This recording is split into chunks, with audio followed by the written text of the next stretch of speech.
다시 읽는 우리 옛 이야기.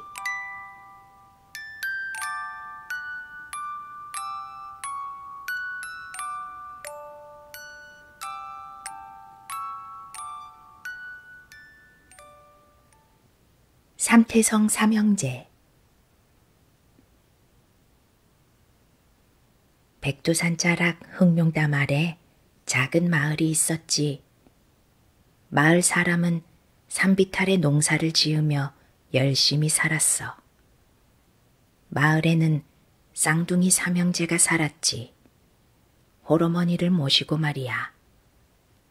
어머니는 아버지 없이도 단단하게 크라는 뜻으로 삼형제 이름을 흰돌, 검돌, 차돌이라고 지어줬지. 흰돌이는 몸이 가벼워 높이 뛰기를 잘했고, 검돌이는 멀리 있는 작은 새를 볼 수 있을 만큼 좋은 눈을 가졌어.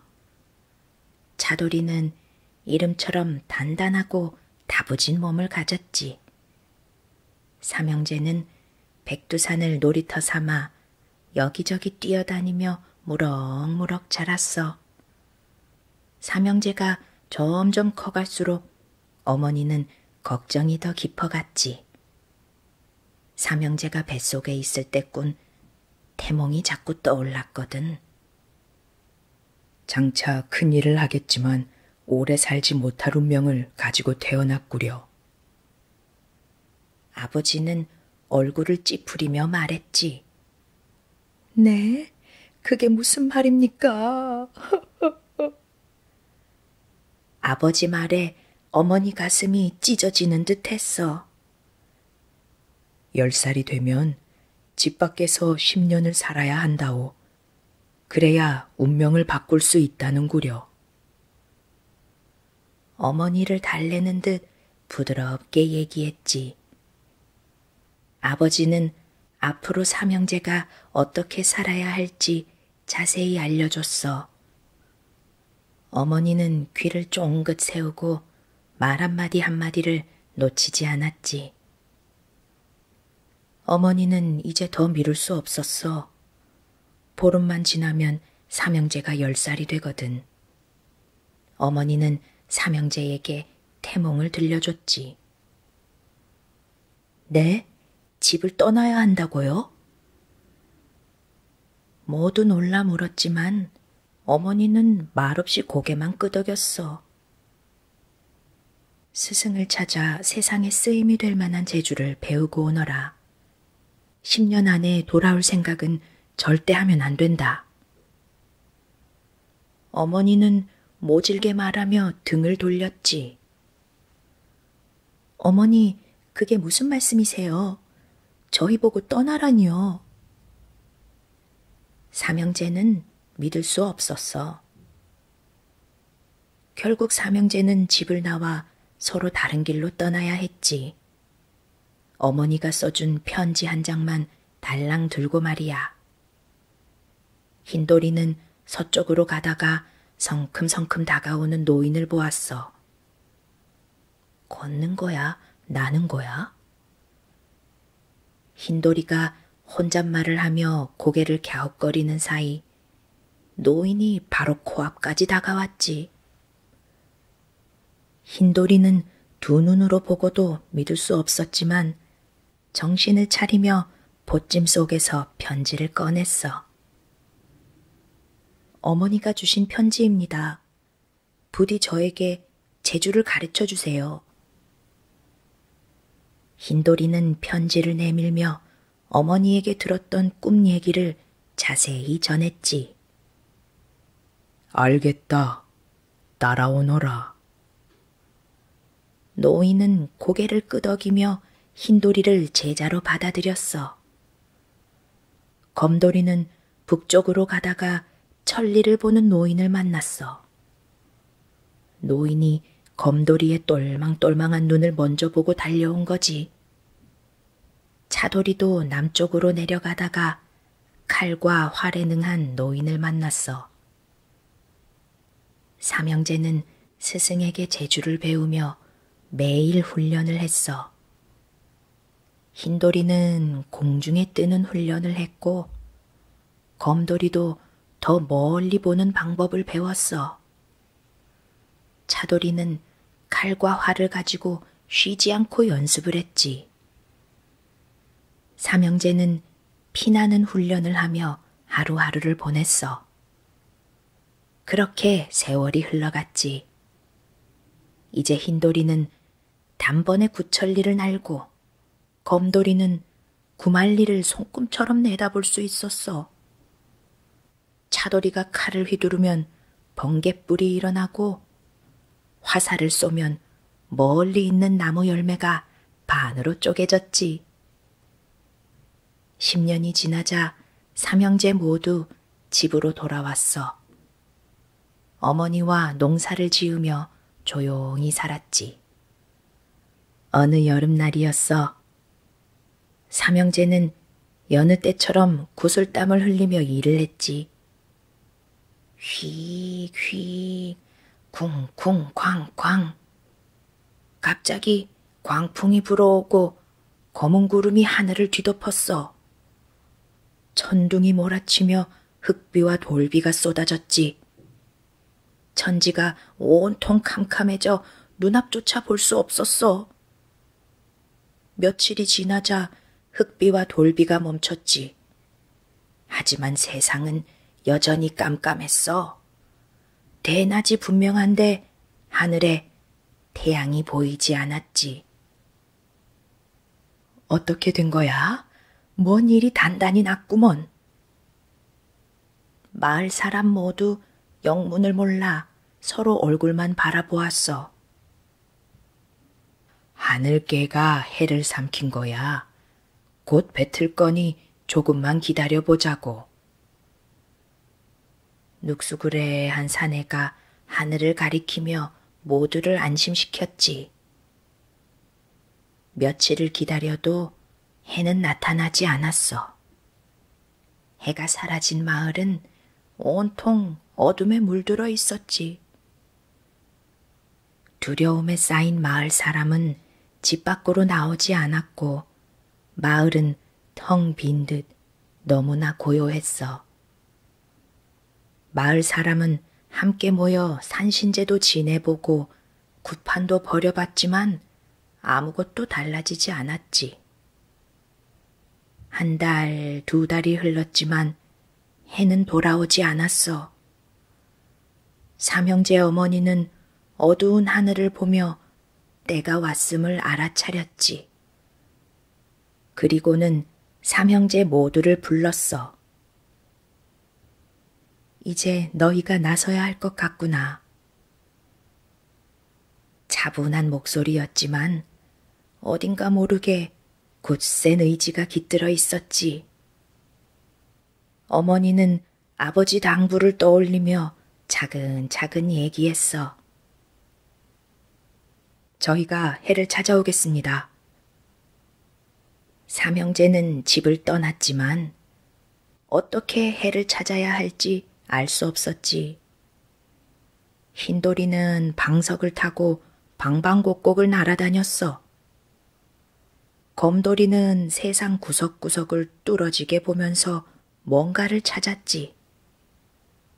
차돌이도 마을 곳곳을 돌아다녔지만 온종일 걸어도 고작 몇 집만 둘러볼 수 있었어. 이럴 때 멀리 볼 수 있고 멀리 날아갈 수 있다면 얼마나 좋을까?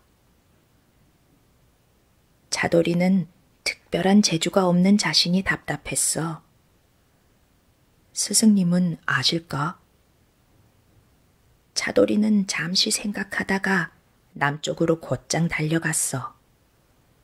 산을 넘고 고개를 지나 스승을 만났지. 네가 올 줄 알았다. 스승은 모든 것을 아는 눈빛으로 차돌이를 반겼지. 혹시 하늘개입니까? 아니다. 흑룡담에 사는 흑룡의 짓이다. 스승은 걱정 어린 표정을 지으며 흑룡에 대해 좀 더 말해 주었지. 흑룡담 물속에 몸길이 10리나 되는 흑룡이 살았어. 흑룡은 가끔씩 하늘에 올라 해를 삼키며 장난을 치곤 했지. 이렇게 놀다가 해를 뱉어버리고는 다시 흑룡담으로 돌아갔어. 하지만 언제 흑룡담으로 돌아갈지 아무도 몰랐지. 그 사이 사람들은 해가 없어 고생을 해야만 했어. 손 놓고 마냥 기다릴 수만은 없잖습니까? 차돌이는 말을 하면서도 스승에게서 눈을 떼지 못했어. 스승은 뭔가 방법을 아는 듯 했거든. 스승이 자세를 고쳐 잡으며 눈을 살포시 감았어. 예전에 흑룡이 장난을 쳤을 때 우리 셋이 물리친 적이 있었다. 차분한 목소리로 얘기했지. 그리고는 스승은 예전 일을 모두 말해줬어. 뭐라고요? 차돌이 깜짝 놀라며 자리에서 벌떡 일어났어. 삼형제가 서로 다른 곳으로 떠났는데 예전에 같이 수련한 스승을 우연히 만나 제자가 되었다는 사실이 너무 놀랍고 신기했거든. 이번에도 스승님 세 분이 나서면 안 되겠습니까? 차돌이가 조심스럽게 입을 열었지. 우리는 예전만큼 강하지도 빠르지도 않아. 세월의 장사가 없는 법이지. 저희 형제가 흑룡을 물리칠 수 있을까요? 차돌은 두 주먹을 불끈 쥐고 눈에 힘을 주었어. 흑룡의 약점은 딱 한 곳이야. 셋이 힘을 합치면 물리칠 수 있을 게다.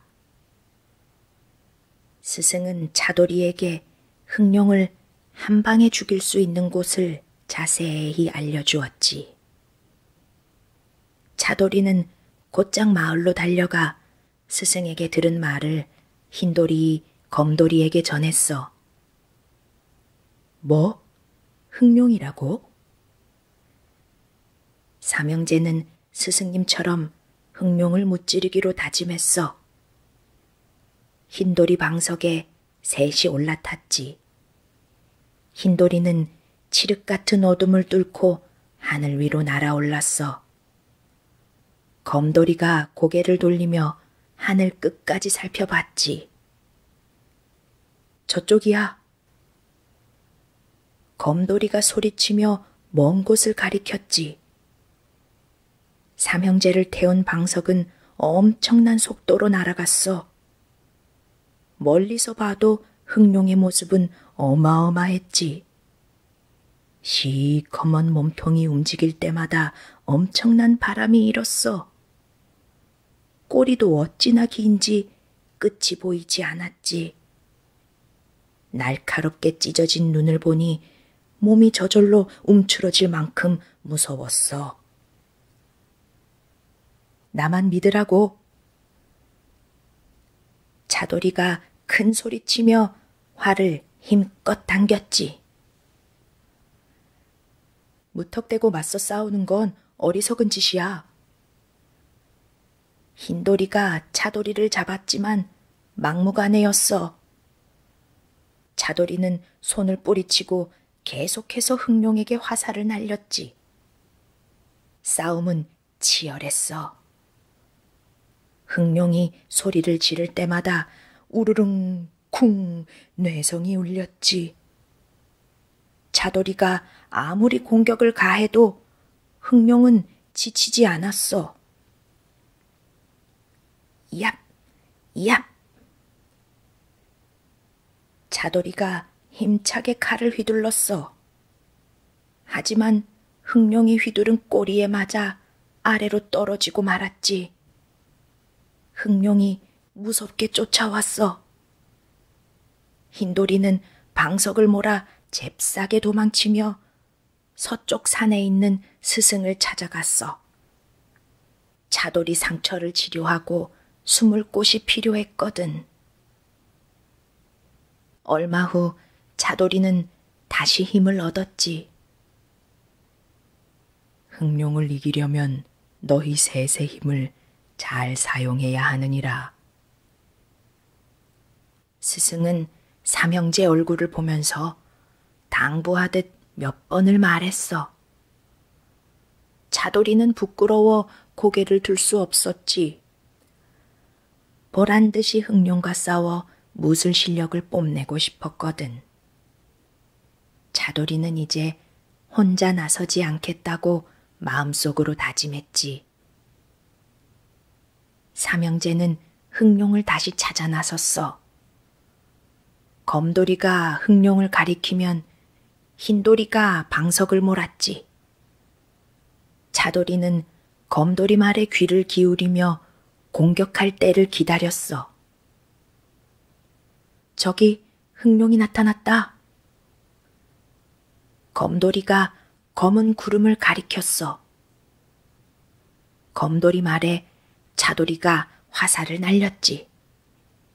수많은 화살이 소나기처럼 우두둑 날아갔어. 흑룡이 피를 흘렸지.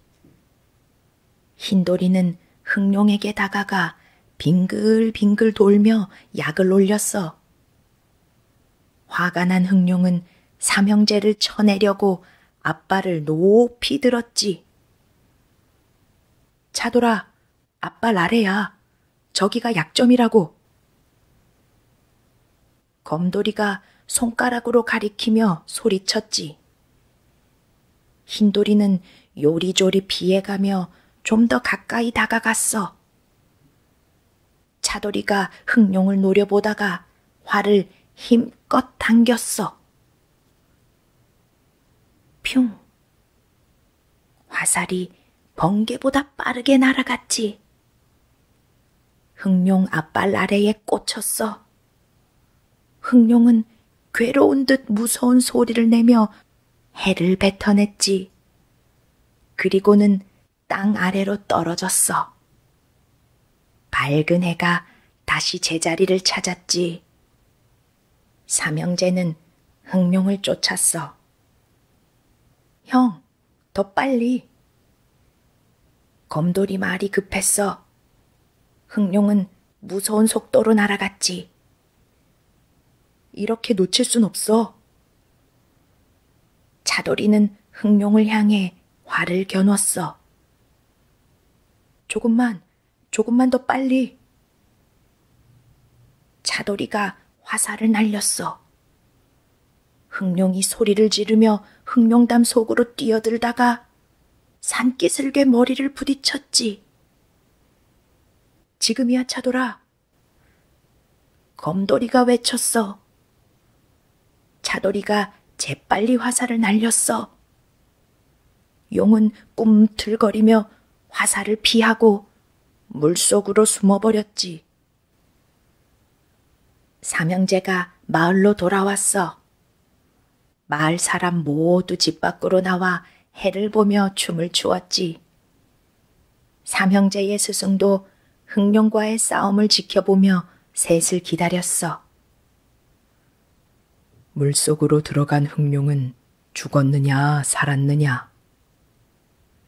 검돌이 스승이 걱정 어린 얼굴로 물었어. 아마 살아있을 겁니다.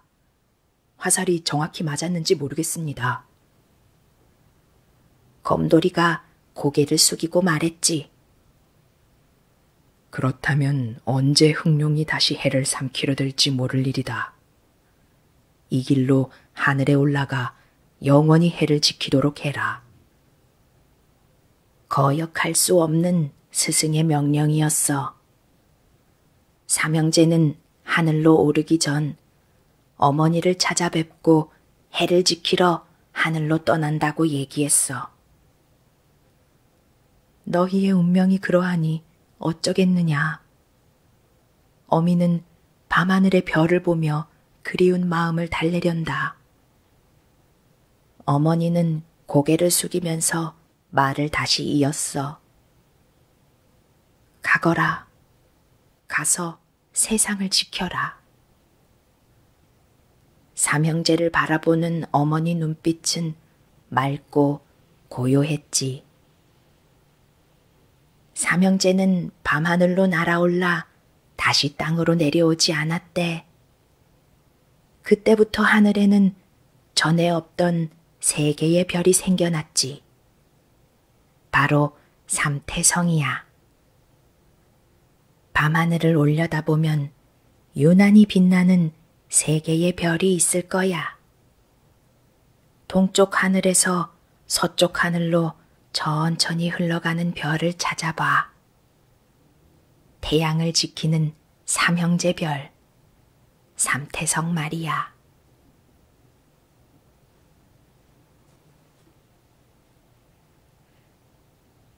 며느리의 지혜. 저분이 청학동 박도령이야? 복희가 따라온 친구에게 물었어. 맞아, 저분이야. 친구도 넋을 놓고 박도령을 바라보았지. 정말 소문대로구나. 복희가 수줍은 눈빛으로 박도령을 보았어. 반듯한 이마에 진한 눈썹, 오똑한 콧날과 다부진 입술. 게다가 점잖은 인품은 인근에 사는 모든 처녀 마음을 설레게 만들었지.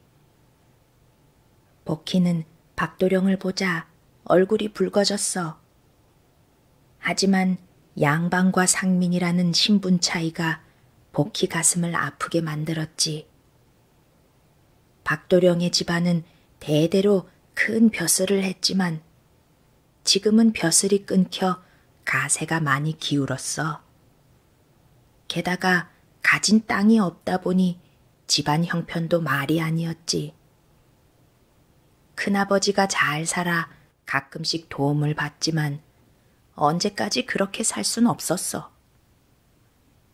어느 날 박진사 친구가 놀러 왔지. 둘은 이런저런 얘기를 하면서 한나절을 보냈어.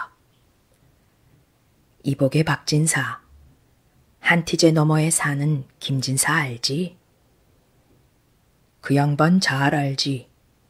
어릴 적에 함께 글 공부를 하지 않았나? 박진사는 옛 기억을 떠올리며 말했어. 글쎄, 며느리가 새로 들어와 집안을 일으켰다는구먼. 친구가 부러운 듯이 말했어. 박진사는 얘기를 들으며 옳지 하며 무릎을 탁 쳤지. 야무지고 현명한 며느리를 얻으면 집안을 일으킬 수 있다는 생각이 들었어. 박진사는 기울어가는 집안을 일으키려고 늘 고민했거든. 박진사는 생각만 해도 기분이 좋아졌어. 친구가 돌아가자 부인을 불러 얘기했지. 부인도 맞장구를 쳤지만 어떻게 며느리를 얻어야 할지 방법이 떠오르지 않았어. 박진사 부부는 며칠 동안 머리를 맞대고 생각을 했지. 시험을 쳐서 며느리를 얻으면 어떨까요? 부인은 골똘히 생각하다가 말을 슬쩍 꺼냈어. 시험이라니? 박진사는 웬 뜬금없는 이야기인가 싶어 부인을 멍하게 바라보았지. 살림을 얼마나 알뜰하게 하는지 시험을 해보는 거예요. 뭐 이를테면 곡식을 조금 내주고 한 달을 살아보라고 시켜보면 어떨까요? 부인은 신이 난 듯 싱글벙글 웃으며 말했지. 옳지. 그거 좋군. 박진사는 손뼉을 딱 치면서 고개를 끄덕였어. 그리고는 바로 글을 적어 동네 우물가 나무에 떡 붙여두었지. 며느리 구함. 쌀 석대를 가지고 한 달 동안 집안 살림을 꾸릴 수 있다면 신분을 가리지 않고 누구든 며느리로 삼겠다. 박진사. 박진사. 방이 붙자 인근 고을 처녀까지 우물에 몰려왔어. 진짜야? 박진사 며느리라면 박도령에게 시집 가는 건데. 누가 박도령을 데려갈까? 그를 본 처녀들은 서로 한마디씩 하면서 우물가에서 이야기꽃을 피워냈지. 오래지 않아 한밭골에 사는 처녀가 도전을 했어. 쌀 서대를 가지고 7 식구가 굶지 않고 한 달을 살아야 했지. 하지만 닷새 만에 쌀을 바닥내고 말았어. 이번에는 칠성골에 사는 처녀였어. 쌀을 불려서 물죽을 쑤어서 상에 올렸지만 일주일을 넘기지 못했지. 뭐 다음도 또 다음도 비슷했지. 여러 처녀가 도전했지만 모두 실패했어. 이런 소문은 어느새 심리 밖까지 퍼져나갔지. 복희는 박도령을 마음에 두면서 조금 망설이던 참이었어. 여러 처녀가 포기하는 것을 보고 좋은 기회라는 생각이 들었지. 복희가 박도령 집을 찾아갔어. 제가 한번 해보겠습니다. 복희가 당차게 말했어. 그래, 한번 해보아라. 박진사는 시들하게 대답하며 쌀을 내주었지. 박진사 아내도 큰 기대를 하지 않았어. 복희는 처음부터 조금 달랐어. 쌀을 푸짐하게 퍼내 밥을 지었고 쌀을 팔아 생선까지 사왔대. 밥을 고봉으로 꾹꾹 퍼담아 밥상을 차려냈지. 며칠이나 버틸까? 아껴도 모자랄 판인데. 박진사가 복희를 보며 혀를 찼어. 걱정 말고 많이 잡수셔요. 잘 먹어야 무엇이든 하지 않겠습니까? 복희가 자신만만한 목소리로 웃으면서 말했어. 에구, 이거 괜히 아까운 쌀만 축내는구먼. 박진사 부인은 얼굴을 찌푸리며 핀잔하듯 말했지만 다음 날도 밥상은 달라지지 않았어. 쌀을 양껏 퍼서 밥을 지었거든. 이틀 만에 쌀이 절반도 채 남지 않았지. 복희는 여종을 불렀어. 어머니께 부탁해서 동네 바느질감을 모아달라고 해라. 여종은 두말 없이 복희 집으로 달려갔지. 해질 무렵 여종은 바느질감을 가지고 박진사 집으로 돌아왔어. 복희는 밤늦게까지 능숙한 솜씨로 바느질을 모두 끝냈지. 이걸 집에 갖다 주고 바느질감을 더 받아오너라. 여종은 복희 집으로 다시 갔어. 돌아올 때 바느질감을 또 받아왔지. 바느질 삭과 함께 말이야. 복희는 쌀을 사고 고기도 샀대. 아니, 이게 웬 상이란 말이냐? 박진사는 눈을 휘둥그레 뜨며 말했어. 제가 장만한 것이니 마음껏 드세요. 박진사네 식구는 어리둥절한 표정을 지었지만 음식을 맛있게 먹었어. 박도령은 밥을 먹으면서 복희가 다른 처녀와 조금 다르다고 느꼈지. 박도령은 마당을 거닐다가 일부러 복희와 마주치곤 했어. 동그란 얼굴에 볼로물이 파였고 인상까지 푸근했지. 작은 몸집이지만 재바른 행동이 제법 야무지게 보였어. 다음 날도 복희는 푸짐한 밥상을 내왔어. 박진사는 복희를 유심히 지켜보고는 결심을 했지. 그래, 됐어. 이제야 제대로 된 며느리감을 찾았구나. 박진사는 혼잣말을 하면서도 세상을 다 가진 듯 활짝 웃었지. 이렇게 한 달을 다 채우고 복희는 박진사 며느리가 되었어. 진달래꽃이 붉게 물든 봄날, 박도룡과 복희는 혼례를 치렀어. 보잘것없던 상민 출신 복희가 내로라 하는 양반과 며느리가 되는 순간이었지.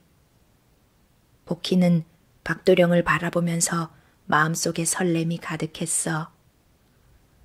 복희는 알뜰하게 집안 살림을 꾸려갔지. 열심히 일을 해서 남편과 시댁 식구를 봉양했어. 복희의 정성에 감동한 시어머니와 시누이도 집안일을 함께 도왔지. 그렇게 해서 박진사 식구는 밥 걱정 없이 편안한 나날을 지내게 되었어.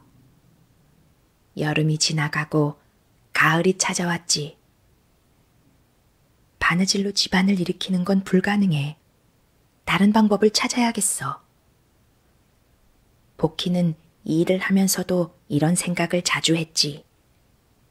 그러다가 남편에게 고민을 털어놓았어. 서방님, 계속 이렇게 살 수는 없잖아요.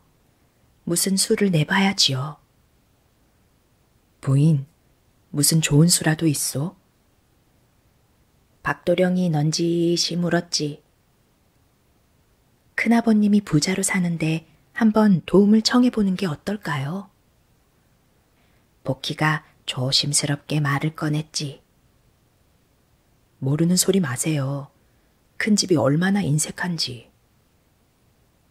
박도령이 어림도 없다는 표정을 지으며 고개를 흔들었어. 그리고는 예전에 있었던 일을 말해주었지. 복희는 알겠다는 듯 고개를 끄덕였어. 다음 날 복희는 박도령에게 다시 얘기를 꺼냈지. 서방님, 어디 가서 큰 구렁이 한 마리를 산채로 구해다 주세요. 구렁이라니? 어디에 쓰려고 그러시오?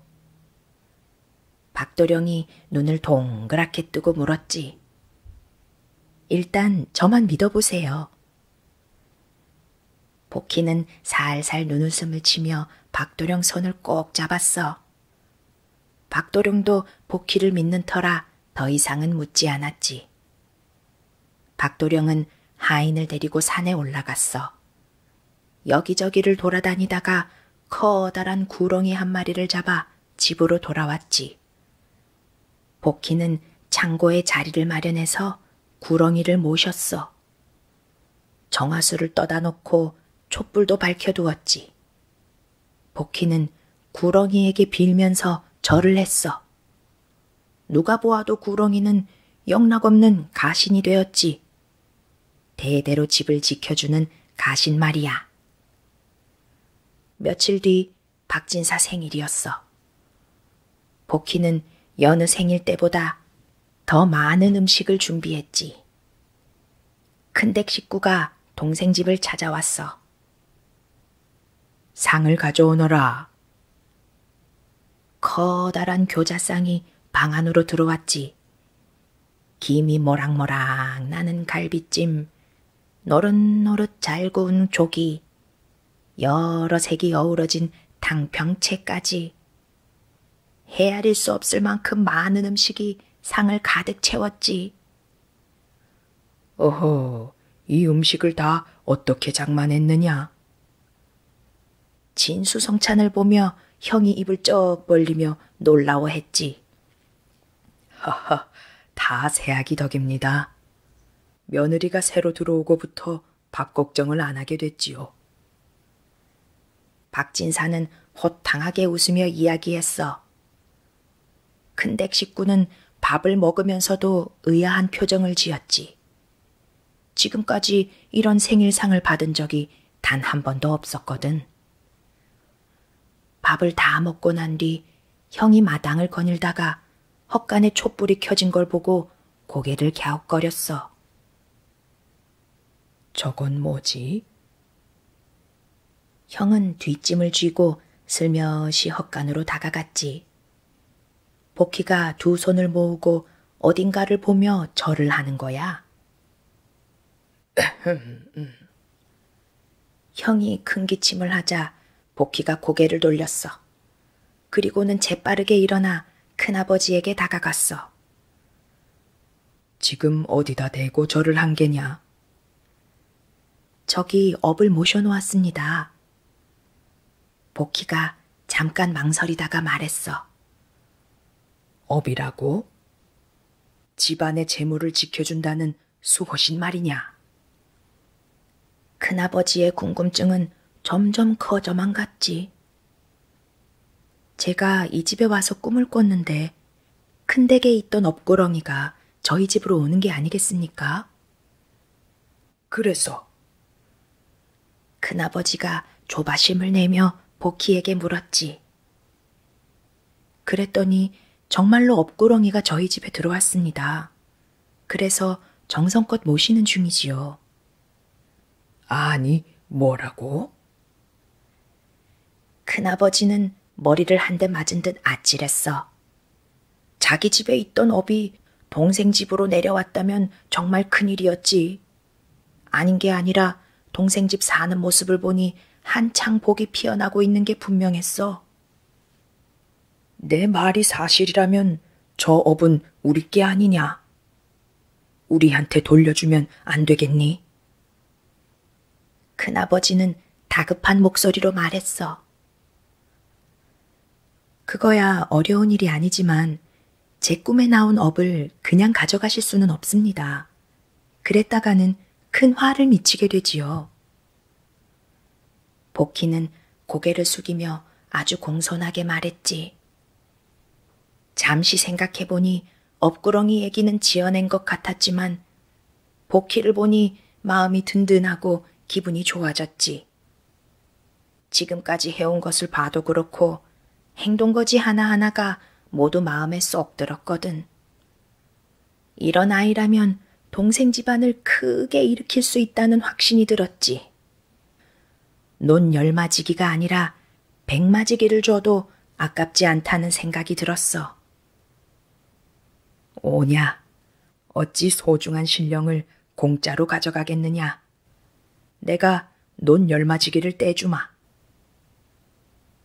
큰아버지는 잔잔히 미소를 지으며 말했지. 다음 날 아침 복희가 박도령에게 얘기를 꺼냈어. 서방님, 부탁이 있습니다. 복희가 환하게 웃으며 말했지. 얼마든지 말해보시오. 박도령은 싱글벙글 웃으며 복희를 바라보았지.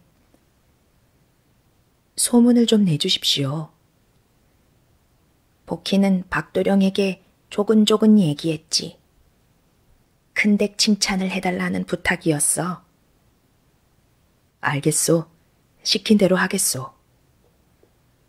박도령은 만나는 사람마다 큰댁 칭찬을 하며 마을 곳곳을 돌아다녔지. 발 없는 말이 천리를 간다고 소문은 삽시간에 퍼져나갔어. 박진사 형이 인심이 후하다더군. 논 열맞이기를 그냥 뚝 떼서 동생한테 주었다더군. 소문이 퍼지자 박진사 형도 기분이 아주 좋아졌지. 시간이 흐를수록 박진사와 형은 사이가 점점 좋아졌어. 복희는 열맞이기 논을 가지고 열심히 농사를 지었어. 박진사 집안은 조금씩 재산이 늘어났지. 박도령도 더욱 열심히 공부했어. 몇 년이 지나지 않아 논 열맞이기가 30맞이기로 늘어났지. 가난하던 박진사 집이 어느새 부자 소리를 듣게 되었어. 어느 날 복희는 큰댁 식구를 초대해 성대하게 잔치를 벌였어. 모두 밥을 먹고 상을 치우려고 할 때 복희가 다가와 큰댁 어른에게 무릎을 꿇었지. 큰아버님, 제가 큰 죄를 지었습니다. 복희는 고개를 숙이며 진심으로 말했지. 큰 죄라고? 큰아버지가 고개를 갸웃거리며 복희를 바라보았어. 혹시 업구렁이 이야기를 기억하시는지요? 복희가 미안한 표정을 지으며 공손히 얘기했지. 기억하다 마다. 큰아버지는 지난 기억을 잠시 떠올리다가 미소를 지으며 고개를 끄덕였어. 복희는 집안을 일으키려고 업구렁이로 큰아버지를 속인 일을 털어놨지. 몇 번이고 용서를 구했어. 큰아버님, 논 열마지기를 가져가십시오. 저희도 이제 먹고 살 만큼 일어섰습니다. 복희는 공손히 말하며 논문서를 앞으로 내밀었지. 아니다. 한 번 줬으면 그만이지. 그냥 넣어두어라. 우리도 업구렁이 때문에 재산이 많이 늘었다. 큰아버지는 이미 알았다는 듯 흡족한 웃음을 지으며 고개를 끄덕였지. 그리고는 다시 입을 열었어. 우리 가문에 복덩이가 들어왔구나. 하하하. 큰아버지가 껄껄 웃으며 말했어. 그렇습니다, 형님. 하하하하. 박진사도 함께 기뻐하며 껄껄 웃었지. 형제는 복희로 인해 더욱 의족해 지내며 행복하게 살아갔지. 박도령도 장원급제를 해서 가문의 명예를 다시 찾아왔대.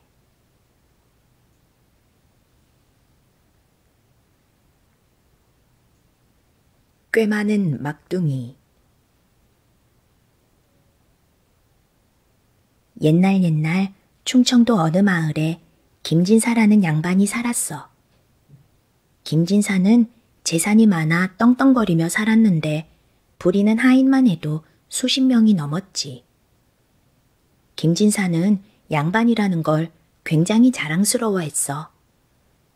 얘기를 할 때도 툭하면 에헴, 양반 체면에 라는 말이 꼭 나왔으니까. 김진사는 거들먹거리는 걸 좋아해서 하인들은 귀가 따갑도록 같은 얘기를 들어야만 했어. 김진사는 부자로 살았지만 벼슬을 하지 못한 게 항상 고민이었지. 3대째 벼슬을 하지 못하니 양반 체면이 말이 아니었거든. 이번에는 과거 시험에 응시해서 어떻게든 급제를 해야겠다고 굳게 마음먹었지. 안 되면 뇌물을 써서라도 벼슬자리를 얻어야겠다고 생각했어. 봄이 후딱 지나가고 어느덧 매미 소리가 들려왔어. 김진사는 한양에서 과거가 열린다는 소식을 듣자 떠날 준비를 했지. 이것저것 챙기다 보니 짐이 꽤 많아졌어. 먼 길을 가야 하니 젊고 건강한 하인을 데려오너라. 막둥이가 곧바로 뛰어왔어. 15인 막둥이가 김진사를 따라가기로 했지. 막둥이는 순진하고 해맑아 보였지만 김진사 집에서 가장 똑똑하고 꾀가 많았어. 막둥이는 등에 보찜을 메고 김진사가 탄 말을 앞에서 끌었어. 햇볕이 쨍쨍 내리쬐고 울창한 나뭇잎 사이로 매미가 목청을 높였지. 조그만 언덕배기로 올라가니 막둥이의 몸에는 땀이 비오듯이 흘렀어. 이놈아, 저쪽 갈림길에서 오른쪽으로 가거라. 에헴, 양반 체면에 내가 말을 몰 수도 없고. 김진사가 야단을 치듯 목청을 높였어. 네, 마님. 막둥이가 이마에 흐르는 땀을 닦으며 김진사에게 허리를 조아렸지. 막둥이는 입을 실룩거리며 혼자 궁시렁거렸어. 고든 길을 따라 한참 걸어갔지. 김진사는 하늘을 바라보다가 한양에서 본 화려한 풍경을 떠올리며 혼자 웃었어. 신기한 것도 많고 고향에서 보지 못한 게 꽤 많았거든. 그러다가 막둥이에게 눈을 돌렸어. 앞에서 멍청하게 말고삐를 끄는 모습이 마음에 들지 않았거든. 이놈 막둥아, 너는 한양이라는 데가 어떤 곳인지 아느냐? 김진사는 목에 힘을 주며 거드름을 피웠지. 아이고 마님, 한 번도 가본 적이 없는데 어찌 알겠습니까요? 막둥이는 대답을 하면서도 기분이 조금 상했어. 한 번도 고향을 떠나본 적이 없는데 한양을 어떻게 알 수 있겠어? 한양은 훤한 대낮에도 사람 눈 빼가고 코 베가는 곳이야. 네 녀석 눈 빼가고 코 베이기 싫으면 나만 졸졸 따라오너라. 김진사는 가소롭다는 듯이 껄껄 웃으며 거드름을 피웠지. 아이고 세상에 그렇게 무서운 데가 다 있어요? 막둥이는 진짜 무서운 것처럼 표정을 지으며 일부러 몸을 심하게 떨었지. 김진사는 막둥이를 보며 어깨를 으쓱거렸어. 해가 하늘 꼭대기로 올라갈 무렵 오르막길로 접어들었지. 막둥이는 등짐을 지고 말고삐를 끌면서 땀을 뻘뻘 흘렸어. 쪼르륵 배가 고팠지. 주인 길채비에 바빠 아침을 제대로 먹지를 못했거든. 마님, 점심은 안 먹나요? 막둥이가 배를 움켜잡고 말했지. 이놈아, 때가 되어야 밥을 먹을 게 아니냐? 김진사는 야단을 치듯 목소리를 올렸어. 도시락을 안 먹고 오래 두면 똥이 된다던데요? 막둥이가 멋쩍은 듯 웃으며 뒤통수를 긁었어. 예끼 이놈, 누가 그런 허튼 소리를 하든 멍청한 놈 같으니라고 말고삐나 제대로 잡거라. 김진사가 얼굴을 찌푸리며 호통을 쳤어. 에그, 진짠데. 마님이 모르실 리 없을 텐데. 막둥이는 고개를 갸웃거리며 들릴락 말락한 소리로 혼잣말했지. 김진사는 양반 체면에 모른다 할 수 없어 못 들은 척했어. 고개를 넘어가려고 하는데 갑자기 김진사가 얼굴을 으그러뜨리며 괴로워했지. 막둥아. 김진사가 얼굴이 벌개지며 소리쳤어. 막둥이가 말을 세우며 고개를 돌렸지. 이거 낭패로고 갑자기 대변이 마려우니 이를 어쩐다? 김진사 목소리가 점점 기어들어갔어. 아이, 뭘 걱정하세요. 저기 뚝 아래로 가서 똥을 누면 사람들은 개가 눈 줄 알 텐데요. 이놈, 그게 무슨 소리냐? 양반 체면에. 아이고 배야. 김진사는 이러쿵 저러쿵 따질 겨를도 없이 뚝 밑으로 내려가더니 주변을 살피며 바지를 내렸지. 아, 시원하다. 김진사가 뚝 밑에서 똥을 누는 사이 막둥이는 후딱 도시락을 꺼내 먹었지. 그리고는 빈통에 얼른 똥을 누웠어. 막둥아, 막둥아. 김진사가 산을 올라오면서 막둥이를 불렀어. 네, 여기요. 막둥이 여기 있습니다요. 막둥이는 김진사가 보이는 곳까지 빠른 걸음으로 달려갔지. 고개를 넘어가자 넓은 들판이 이어졌어. 여기서 잠깐 쉬었다 가자. 도시락을 먹어야겠다. 김진사가 너럭바위 쪽으로 천천히 걸어갔지. 막둥이는 모른 척하며 등짐에서 도시락을 꺼냈어. 마님, 여기 있습니다. 김진사가 도시락을 열었어. 구린 냄새가 슬슬 올라왔어.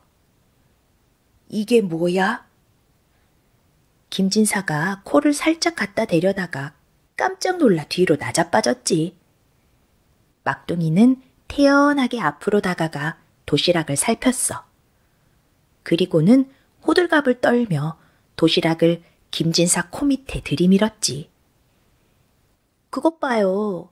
밥을 안 먹으면 똥이 된다고 그랬잖아요. 아깝네, 아까워. 막둥이가 울상을 지으며 말했어. 허참, 세상에 별일도. 김진사는 희한했지만 양반 체면에 모른다 할 수 없었지. 막둥이는 일부러 화가 난 듯 툴툴거리며 말을 험하게 몰았어. 날이 질 무렵 두 사람은 주막집에 도착했어. 김진사가 저녁을 시켰는데 막둥이 몫은 따로 없었지. 김진사가 다 먹고 나서 부르면 하인이 남은 음식을 먹었거든. 마님, 청이 한 가지 있습니다요. 막둥이가 갑자기 얼굴 표정을 바꾸며 김진사한테 말했어. 무슨 청이란 말이냐? 저를 막둥이 말고 다른 이름으로 좀 불러주셔요. 귀엽게 애뜨기라고 해주세요. 거 싱거운 놈 같으니라고. 그래 알았다. 막둥이는 방에서 나와 부엌으로 달려갔지. 아주머니, 우리 주인 마님은 수저가 차가우면 식사를 못하세요. 수저를 불에 뜨끈뜨끈하게 달궈야 한답니다.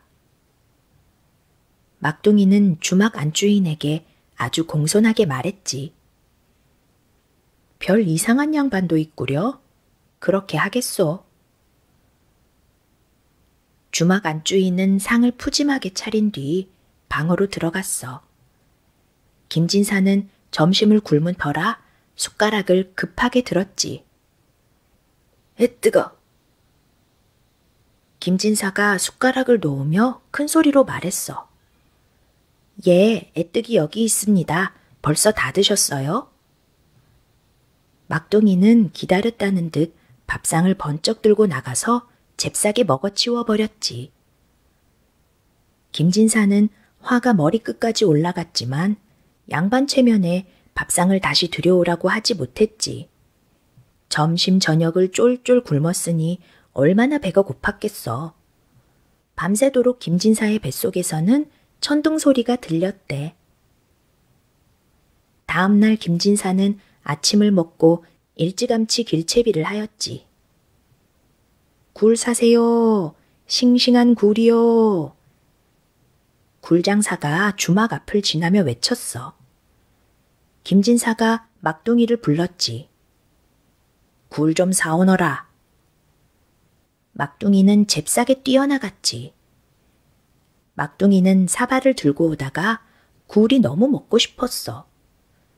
사발에 코를 들이받고 굴을 보다가 콧물이 쑥 흘렀지 뭐야? 막둥이는 손가락으로 굴 그릇을 휘휘 저었지. 이놈아, 너 지금 뭐 하는 거냐? 김진사가 나무라듯 큰 소리로 말했어.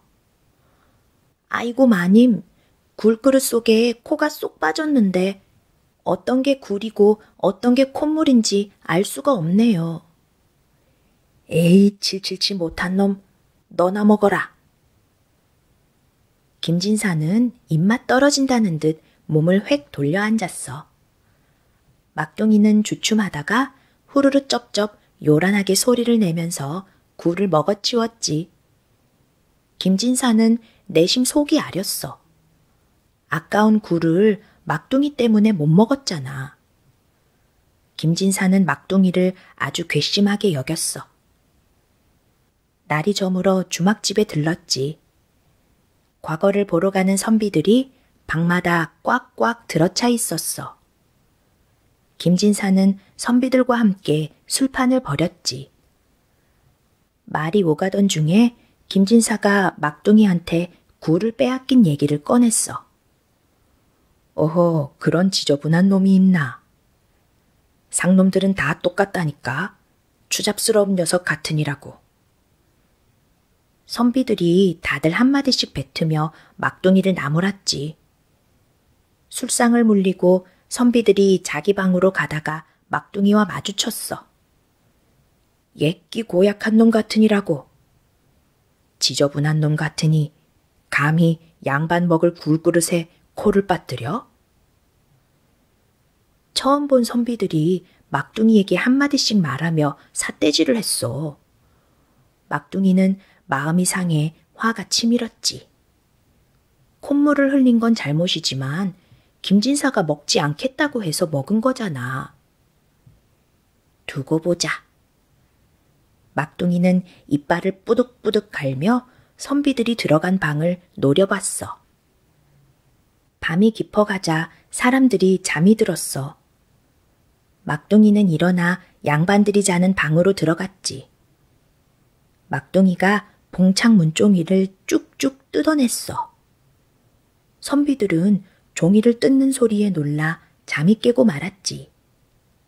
이놈, 이게 지금 뭐 하는 짓이냐? 선비 하나가 화를 내며 고함쳤지. 선비님, 제 말씀 좀 들어보세요. 주인 마님이 꿈을 꿨는데 이 봉창 문종이에 글을 써서 장원급제를 했다지 뭡니까? 그래서 저한테 문종이를 뜯어오라고 하셨어요. 막둥이는 아무 일 없다는 듯 능청맞게 얘기했지. 뭐? 장원급제라고? 선비들은 장원급제라는 소리에 눈이 번쩍 뜨였어. 서로 앞다투어 봉창 문종이를 뜯어냈지. 서로 내 거다 하며 한바탕 야단이 일어났어. 옷자락이 찢기고 상투가 풀어지고 난리도 아니었지. 싸우는 소리를 듣고 주막집 주인이 달려왔어. 알만한 선비님들께서 이게 무슨 짓이란 말입니까?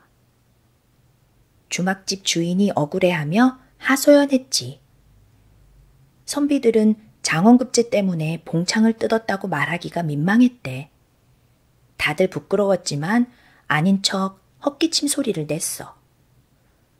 떠나실 때 방삭슬 한 양씩은 더 쳐주셔야 합니다. 주막집 주인이 목에 힘을 주며 말했지. 선비들이 다른 말은 못하고 다들 먼 산만 바라보았대. 막둥이는 속으로 고소했지. 김진사는 이 소동이 막둥이 때문이란 걸 눈치챘지만 아무것도 모르는 척 가만히 있었어. 괜히 막둥이 짓이라고 밝혔다간 반값을 다 물어야 할 판이었지. 이래저래 여러 날을 거쳐서 김진사와 막둥이는 한양 땅에 도착했어. 야 이놈아, 전에도 말했지? 서울은 멀쩡한 사람 눈 빼가고 코 빼가는 곳이야. 정신 똑바로 차려야 해. 김진사가 수염을 쓰다듬으며 거드름을 피웠어. 예, 알겠습니다요. 막둥이는 허리를 굽실거리며 대답했지. 김진사는 잠시 다녀올 때가 있다며 말에서 내렸지. 마님, 어디 가십니까요? 언제까지 기다려야 합니까요? 너는 그냥 내가 올 때까지 여기서 기다리기만 하면 된다. 말을 잘 지켜라. 김진사는 마음이 바쁜지 서둘러 가버렸어. 막둥이는 돈도 없고 먹을 것도 없이 김진사를 마냥 기다려야 했지. 중천에 뜬 해가 서쪽으로 뉘엿뉘엿 기울었어. 막둥이 뱃속에서 밥 달라는 소리가 계속 들렸어. 기운도 없어 쓰러질 것만 같았지. 막둥이는 두 손으로 눈과 코를 가리고 땅바닥에 쪼그려 앉아 있었지. 아따 그놈 참 훤칠하다. 제법 값이 나가겠는걸? 지나가던 행인이 말을 흘끗 보며 툭 던지듯 내뱉었어. 그래. 뭔가 머릿속을 번쩍 스치고 지나갔지. 막둥이는 마전으로 달려갔어. 말을 팔아 맛있는 음식을 배부르게 먹고 돌아왔지. 눈과 코를 가리고 다시 쪼그려 앉았어. 그러고도 한참 시간이 흘렀지. 별이 한두 개씩 뜨고 둥그런 달이 둥실 떠올랐어. 김진사가 터덜터덜 나타났지. 이놈아, 말은 어쩌고 이러고 있느냐? 예? 말이 없어졌어요? 막둥이는 깜짝 놀라는 척하며 얼굴에서 손을 떼며 벌떡 일어났어. 이놈아, 이게 대체 어찌된 일이야? 김진사가 펄쩍 뛰었어. 아이고, 큰일 났네. 난 한양이 눈 빼먹고 코 베가는 곳이라기에 얼굴을 내내 가리고 앉아 있었는데 그새 어떤 놈이 말을 훔쳐갔네. 막둥이는 아무 일도 없다는 듯 능청스럽게 말했대. 뭐라고? 이 고얀 놈! 김진사는 화가 머리끝까지 치밀었지. 그렇지 않아도 벼슬자리라도 알아보려고 정승집에 갔다가 허탕만 치고 돌아왔는데 아끼던 말까지 잃어버렸으니 화가 나서 참을 수 없었지. 김진사는 주막으로 들어가 편지를 써서 막둥이에게 주었어. 나는 과거를 보고 두어 달 쉬고 갈 테니 너는 내일 본가로 내려가거라.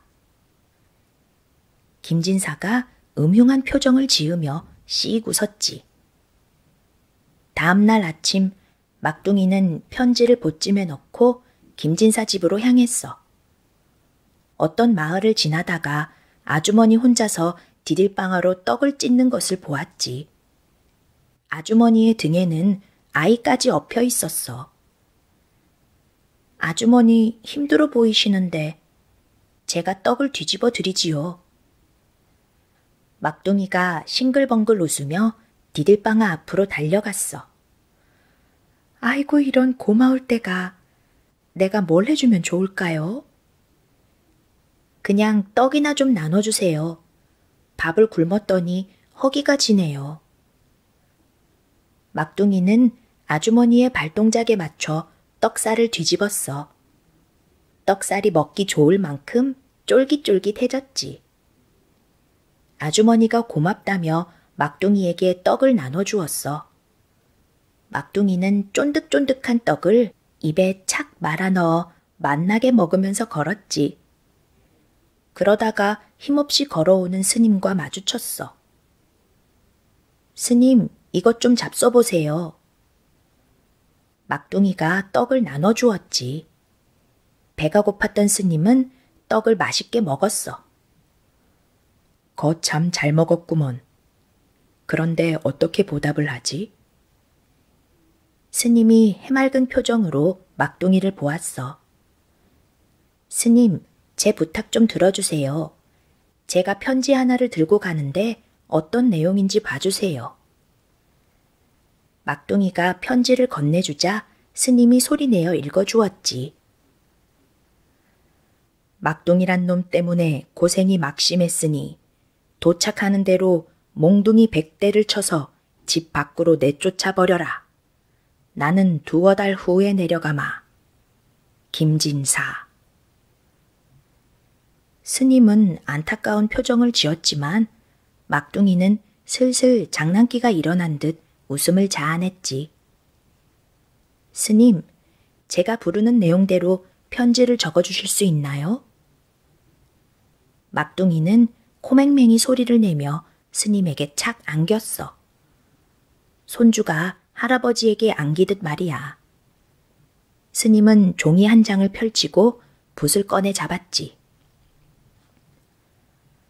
내가 막둥이 덕에 벼슬도 얻고 좋은 일이 많이 생겼다. 막둥이를 하인으로 부리기 너무 아깝구나.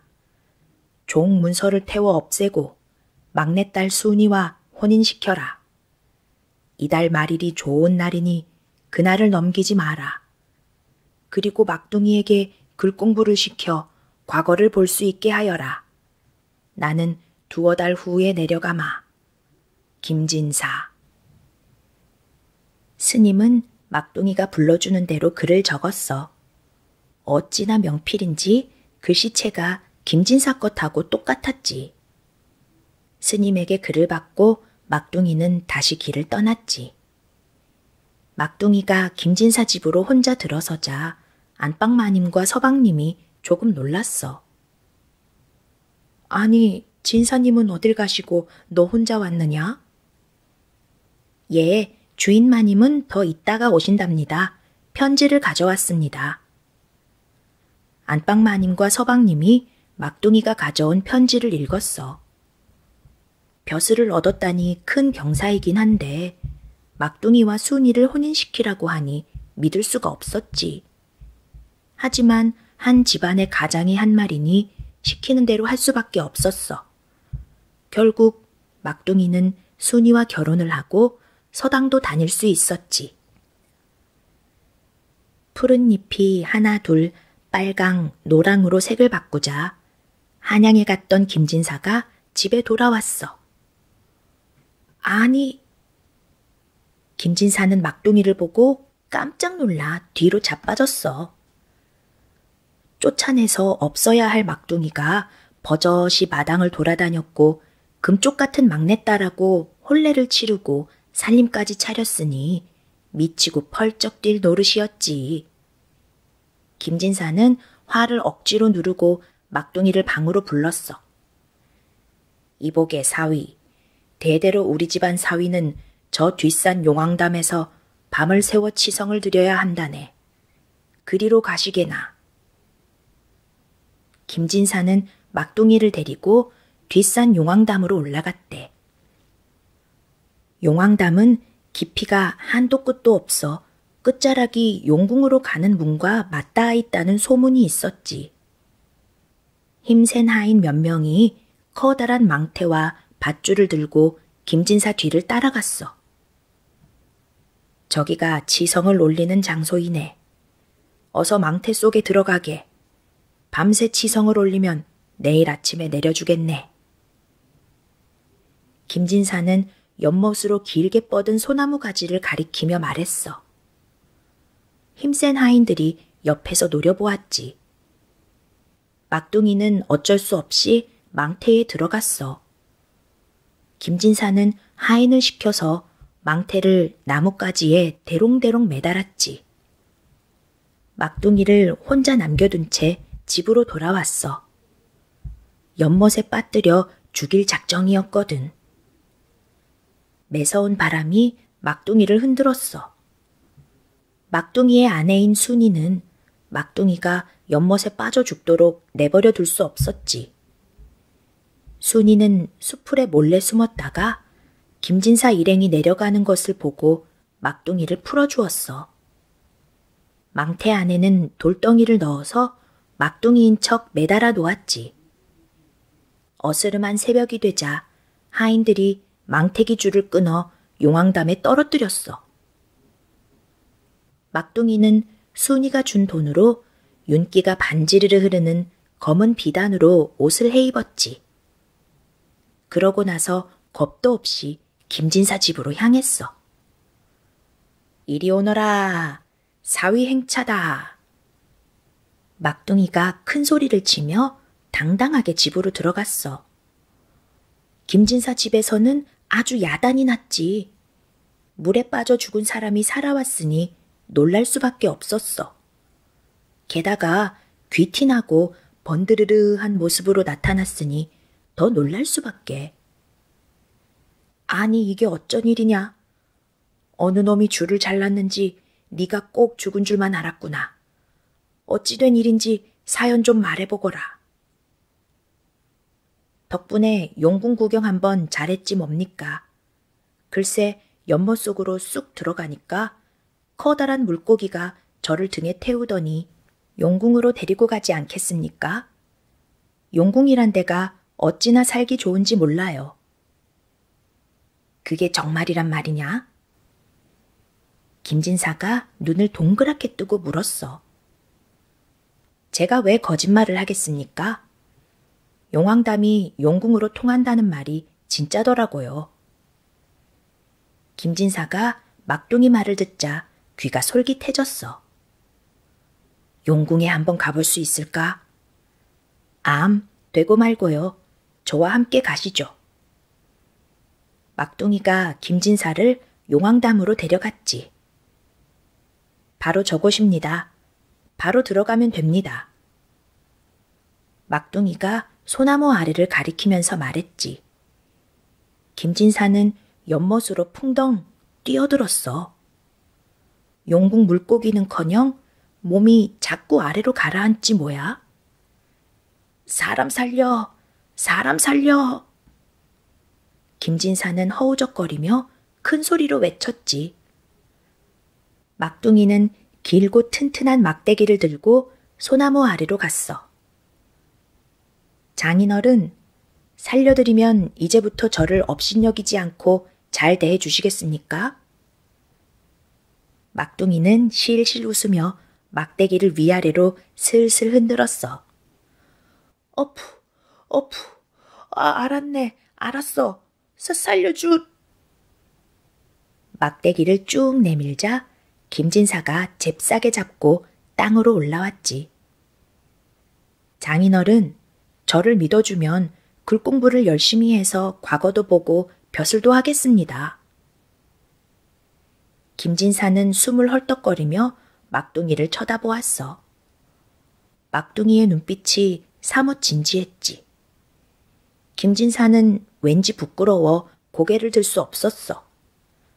양반이랍시고 거들먹거리던 게 미안했거든. 김진사는 집으로 돌아가 막둥이에게 책 여러 권을 건네주었지. 막둥이는 김진사가 사위로 인정해주는 것 같아 기분이 좋았어. 그 후로 막둥이는 열심히 글 공부를 해서 진짜로 과거급제를 했지. 높은 벼슬자리에도 오르고 말이야. 김진사는 집안에 경사가 났다며 큰 잔치를 벌였어. 김진사는 막둥이를 사위로 잘 대접하며 죽을 때까지 사이좋게 지냈대.